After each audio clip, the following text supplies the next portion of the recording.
কি বলুন তো, এখন একটা কথা বড্ড শোনা যায়।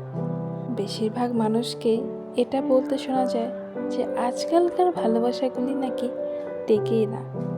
ভালোবাসার এই সুমধুর সম্পর্ক করে এখন পূর্ণতা প্রাপ্তি করতে বড্ড কষ্টকর। আবার অনেকের মুখে এটাও শোনা যায় ভালোবাসা নাকি অর্থ বিনিময়ের মতো হয়ে গেছে। একে অপরের প্রতি সেই বিশ্বাসটাই যেন কোথায় হারিয়ে যায়।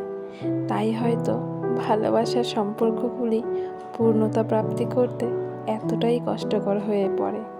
কিন্তু কি বলুন তো, ভালোবাসাটা এখনও মনে হয় কোথাও না কোথাও আছে। ভালোবাসাটা যে একেবারে হারিয়ে গেছে তা কিন্তু নয়।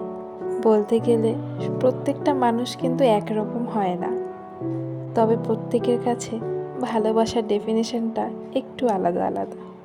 ভালোবাসার প্রেমের মধ্যে যারা পার্থক্যই বোঝে না, তাদের ভালোবাসাগুলি পূর্ণতা পেতে অনেকটাই সময় লাগে, অথবা পূর্ণতাই পায় না, কারণ তারা বোঝেই না কোনটা ভালোবাসা আর কোনটা প্রেম। যেদিন আপনি প্রেম ও ভালোবাসার মধ্যে পার্থক্যটা বুঝে যাবেন, সেদিন হয়তো সত্যিকারের ভালোবাসাটা সবাই খুঁজে পাবে। তখন আর ভালোবাসাগুলিকে ফ্যাকাশে মনে হবে না।